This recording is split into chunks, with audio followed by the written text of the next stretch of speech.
inviting me to present this for work in Santander. So thank you very much.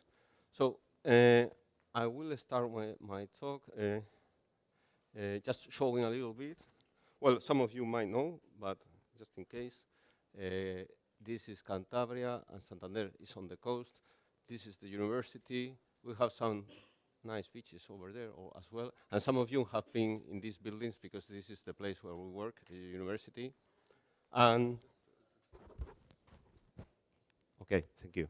So after this, like, touristic visit, let us move on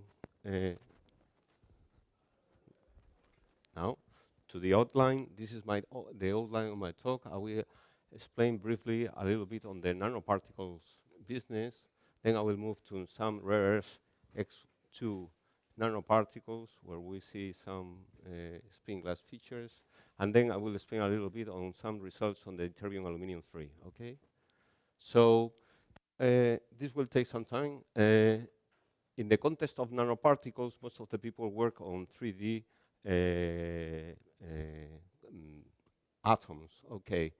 At the beginning, the nanoparticles are very interesting because you can study such effects, surface effects, the interactions between the nanoparticles and core shell properties, and this changes the properties of the materials you are actually looking at. So, as you might know, most of the 3D properties are related to biomedicine. There is a great interest in iron oxides because they are good for your body. You don't have problems if you someone puts you some iron oxide nanoparticles in your body. And also for waste management. So for the 3D community, at the beginning people used to work on GMR, nanoparticles, then ultra-soft magnets were also made of nanoparticles, or are made of nanoparticles. Now, most of the people are in the magnetite, mahimite business, and as you might know, because they are single domain, they are super paramagnetic, so they relax freely, and they have between two moment configurations, okay? So most of our work is concentrated on this field. And now, yeah, I'm not going to talk about this, but we are working with this magnetoattractive bacteria, which is very interesting, and especially because it's good for applications and because it's very good to analyze the Vervet transition. The magnetosomes have a very clearly defined Vervet transition. So now I moved on to the 4F business, which is the most interesting part for you. There were some papers in '94 dealing with nanoparticles and 4F alloys, but the field is not very has not developed very much. We have done some work on Ytterbium aluminium 3, Ytterbium nickel 2, and then we have also worked with this more conventional terbium aluminium 2, which is ferromagnetic in bulk, and terbium copper 2. So I will explain in this talk a little bit on the terbium copper 2 particles and a little bit of the Ytterbium aluminium 3 particles, nanoparticles, okay? So, well, you know very well this. In the case of RX2, why did we use RX2 samples? Because these are very well known in the literature in the 70s and 80s. So we should start with something that is known. And it's very important what happens with the disorder. But there will be also some results in which the crystal field will be also influenced with the nanoparticle size. Now, for the anomalous effects in 4F alloys, so we will use Ytterbium, and it's a practical thing. We started with cerium, but cerium got oxidized a lot when we produced it in nanoparticles. So apparently Ytterbium is a bit better. That's why we chose Ytterbium. That was it. Okay. Well, I shouldn't explain this because you probably more know about that than me. So this is one of these ways that you can find in Santander. This is very close to Santander. I showed this because maybe this is our group diving, see if we are surfing the sketch community or we are water crashing in the sketch community, because the field is a bit not so common in this community. Anyway, I'll start now with this. We produce in a rather conventional way. We ball mill them with carbon tungsten and zirconia. These containers are pretty expensive, by the way.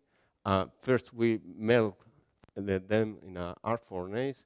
We have a decent size distribution for the people that work on nanoparticles. It's not narrow, but it's decent. And we have a control on the oxides. This is all done in vacuum, and we store the samples in a glove box, and all the handling of the samples is made in argon control atmosphere, so it's a little bit of a problem. So this is what happens with the RX2. Well, terbium copper 2 is antiferromagnetic. Well, in bulk, you see the antiferromagnetic transition, but when you mill, you are milling, you see the nail transition is slowly smeared out, and there is a peak here, and this peak comes from disorder. This is very clear. It doesn't depend, this 1,000 Ersteds, this was made at 50 Ersteds. You see the reversibility, so there is disorder. This is the basic trace of disorder. It works well with the terbium 3+, with the J6. Well, we get a decent result there as well. And you see with the bulk, we mill, it's only, with only 15 hours, you already have 6 nanometers. So it's quite easy to reduce the size in these nanoparticles. The nail temperature is a little bit modified. I'm not going to talk about this, but this is related with finite size scaling of the transition. And you can see the freezing temperature is increasing when you reduce the size of the nanoparticles. Okay. If you have unfreezing, the next thing you have to do is to perform AC susceptibility, because it's going to give you the dynamics of the transition. You can see that by changing the frequency, the Tn stays stable, whereas the freezing transition moves to higher temperatures when you increase the frequency. And also you can see in the complex susceptibility, and well, we worked out the critical exponents for the critical slowing down. They work quite well for like spin glasses, although there is a change in the tau naught time. It's a little bit bigger than in conventional spin glasses.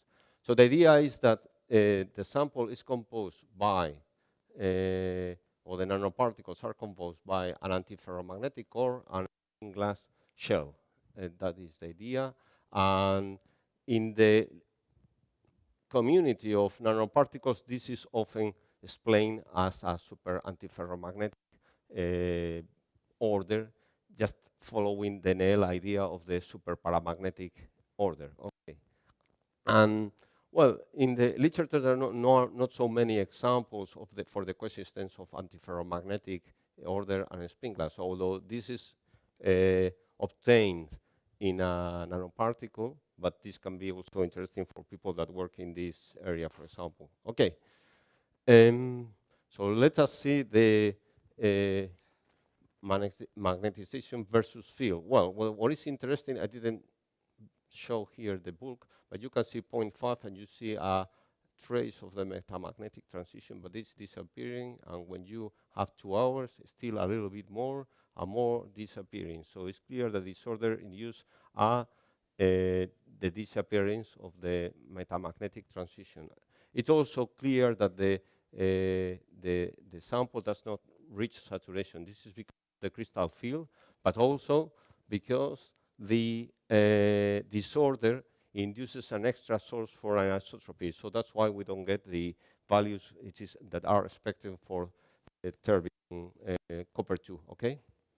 So have performed neutron diffraction. The magnetic structure is here, and is antiferromagnetic commensurate with 2 propagation vectors, and there is a slight change at a certain temperature. Well, you can see the magnetic peaks, and this is for 8 nanometer sample. Basically, what it was found many years ago, so the bulk magnetic structure is retained in the nanomagnetic case, except for the fact that we get a much lower order moment in the nanoparticles. So it's a reduction of 20%, and this is because you can estimate the thickness of the disorder moments, which can be like something like 2 nanometers. So 2 nanometers is on the surface of the particles are disordered, and that's why we see this reduction of the magnetic moment. This is the Brillouin curve. It's not that great, but well, it's not that easy to perform magnetic Rietveld in nanoparticles. It's not the same as powder, or you know, we have to suffer a little bit more. So just a comment about this. This is the low Q signal. So this is, and you see that there is a high signal there. This is in the normal diffraction. This is a sign that the particles have some kind of connections between them. So the antiferromagnetic order is not confined to a single each of the particles. In some cases, it goes even 2, 3 particles. Okay, so let us go. Then we try to go further on, and this is like crazy because at the ILL nobody thought that we were going to get anything. Anyway, with Bjorn Fock, we made an elastic neutron scattering with these nanoparticles. In this plot is just to show that the signal we are getting is magnetic because the intensity goes down when the Q value goes up, which is what you expect in an elastic neutron scattering or elastic neutron scattering. So if you see here, this is 1.8, 20 Kelvin, and 100 Kelvin. In this regime, because we have the order, then it's less clear, the results are less clear. You have to go above the paramagnetic regime. So at 100 Kelvin, this is the paramagnetic regime, and what we see in the bulk is very well defined the transitions between crystal fields. But if you see, in this case, for the nanoparticles, the response is broadened. And when I was talking with the people at the ILL, some at the Institute Lowell and Javan, the neutron scattering source, they didn't know why the crystal field should be affected, because it's a local effect. Why should be affected in the nanoparticles? We think it should be, again, the effect of the shell. Okay. We also have performed some small angle neutron scattering. Small angle neutron scattering is a technique you use if you have particles, clusters, and this sort of thing. Because our neutrons, you see the magnetic signal. So in the low Q regime, we have the Guinier region. Well, there is a dependency Q to the -4. Well, it's structural pores. We don't care very much about it. But if you see in the polar region, which you see here enlarged, you see here there is a small peak. A small peak is not so small. If you talk to the SANS people, it's not so small. So it's a small peak at the order state. So this means that there are some magnetic correlations that are present at 1.14 nanometers to the -1. So nobody knows why we have this, because it doesn't correspond to correlation of the particles. Some people published a paper on bulk terbium, which was helicoidal structure, and they were talking that in the SANS signal they show a peak. So we don't know. So we are trying to understand this, and we are working on that. This was made without field, so we have to improve that. If we made this at the RAL, so at the British neutron source. Okay, we have done many samples with many sizes, and we ended up showing this kind of phase diagram, because theoreticians tend to like phase diagrams. So we show it. You see that there is a paramagnetic phase, mainly, well, basically above 45. Then the super antiferromagnetic order, and then below 15 or what, there is a ferromagnetic order plus the spin glass shell. Okay, I have to say here that we have also done some work because nanoparticles you can add some surfactants, and if you add surfactants, you separate the nanoparticles, so you can control the distance between nanoparticles. And we published a paper on that. I don't have time to go through it. But of course, in Santander, sometimes we are not very smart, and we then start with the terbium. We started with the terbium copper 2 because the high moment of the terbium. But the terbium copper 2, the crystal field is very difficult because it's orthorhombic. So then we moved to the neodymium copper 2, which is also antiferromagnetic. As you can see, it's a lower Nernst transition, much lower, 8 Kelvin or something.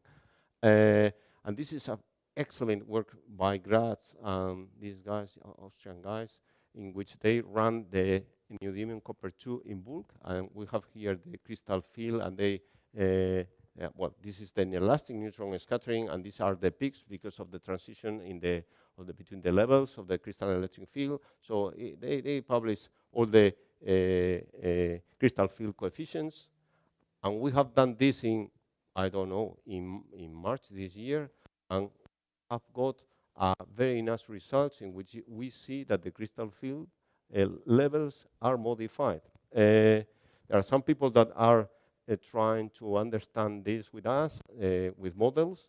I remind you that it's very difficult to go with more than 10 grams of nanoparticles to perform neutrons.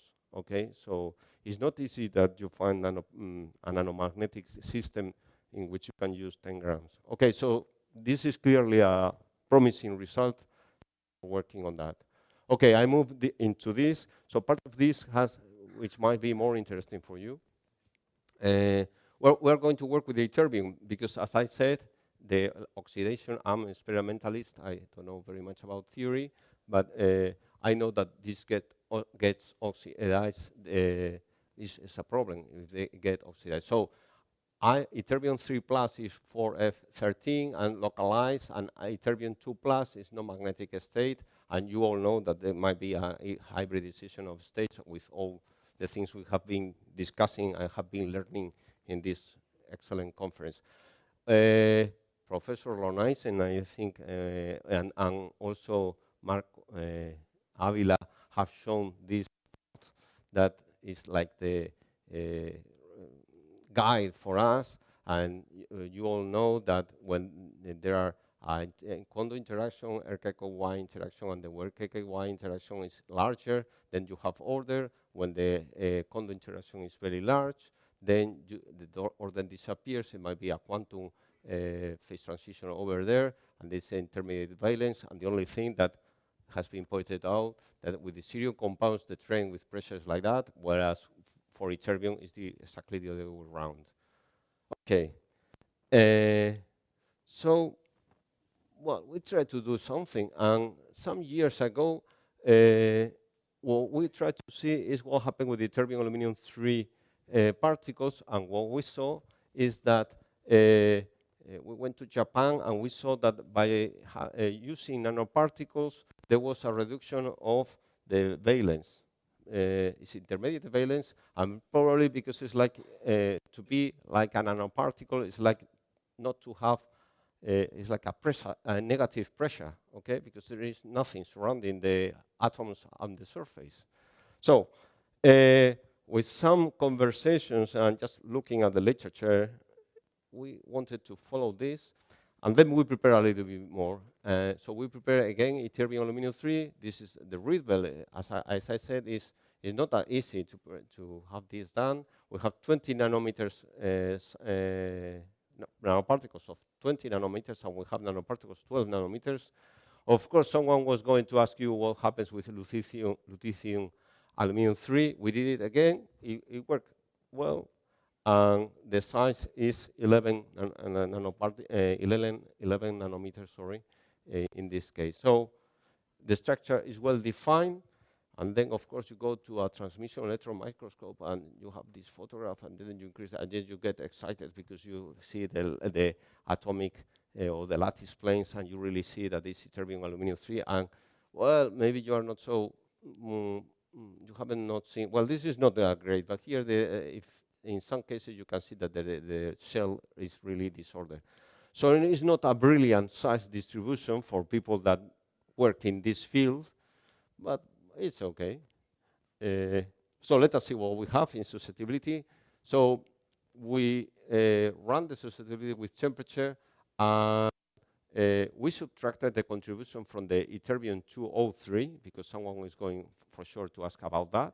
The net temperature of Ytterbium 203 is like 2 Kelvin, so it doesn't interfere so much. And when we subtract it, we see the maximum in susceptibility related to the Kondo temperature, and the percentage of presence of Ytterbium 203 is less than 2%. Well, if you don't discuss things below maybe 2 Kelvin, I think you are safe. Well, this was a bit, it grabbed our attention. So we measured the resistivity in the PPMS with a spring-loaded sample holder on compacted samples. Okay. Oh, this is pretty horrible. Anyway, in the bulk sample, you see a Fermi liquid behavior, very clear. But when we mill for 20 hours, the behavior is completely modified. First, of course, we mill 70 hours, and we found this. But of course, the people wanted to see whether there was a continuous transition, and there is a continuous. So it's not an artifact of the experiment. So, and then if you, well, in the Fermi liquid region, we found the T-square behavior, okay? But in the very low temperature, what we see there is a minimum here, very marked minimum here, and something of a minimum there in the 20-hour sample, which is not expected, okay? Let us analyze this a little bit. First, one should be careful whether the Ytterbium 203 was doing something or not, and whether you have like Hopkins resistivity. Of course, you do the proper measurements, you get the Ohm law, so it's metallic, no? So the other thing is what happened with lutetium aluminium 3. Okay, so this is the lutetium aluminium 3. You don't see anything, but if you blow up that thing, you see a minimum. So when you mill lutetium aluminium, you also find a minimum. So what's wrong with this? Someone can say there's an impurity. There is no impurity because this is milled in a zirconium vessel, which is extremely expensive. So no magnetic impurity. When I was younger, I used to work in amorphous metals, and there were many theories.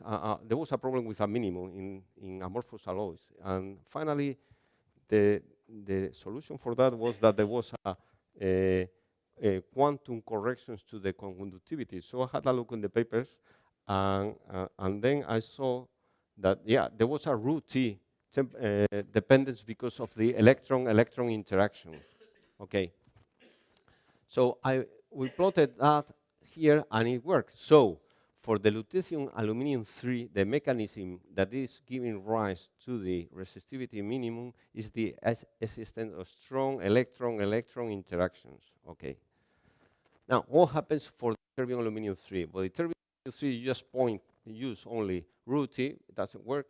But if you use log T, then it looks pretty linear, no? So what we think is that there is, well, before saying what we think, although it can be understood, what happens if you use ytterbium aluminium 3, you add some lutetium, what happens in bulk is that, again, you find a minimum which is a logarithmic, which got a logarithmic dependence. So the conclusions for the work are, for the magnetic alloys, we produce an antiferromagnetic core and a spin glass shell in a super antiferromagnetic arrangement. And the disorder affects the spin glass, obviously, and the crystal electric field levels. Okay, for the ytterbium aluminium 3, there is a change, and there should be a decoherence. So from the Fermi liquid behavior to the single impurity Kondo, that is what we think, Kondo behavior. And quantum interference effects should be electron-electron interaction are likely to be present in Ytterbium aluminium 3 and of course in lutetium aluminium 3. Now for the future, we're modeling the inelastic neutron scattering with crystalline electric field. We have prepared some dilutions and we have the nanoparticles ready. We are also working on Ytterbium nickel 2. For the Ytterbium aluminium 3, we're talking with people in Zaragoza where they have some nice machines for nanoscience. Maybe we can produce some dots. We are also working in nanoparticles of holmium, pure holmium and terbium, and also with some other people in Zaragoza in magnetocaloric phase from some Griffith phases. I think we're preparing an article soon. And finally, that I cannot comment here, we are very strongly working on the Verve transition in nanoparticles, especially in magnetotactic bacteria. Okay, so these are the people that are working with us. The work has been mainly performed by Maria, who is now in Luxembourg, and Christina. This is Maria, this is Christina. Some of the members of this team you know, and some of the members have left. Okay, I have to thank all of them, especially for the people that know much more than me about functional behavior. Okay, so this is all. Thank you very much for your attention.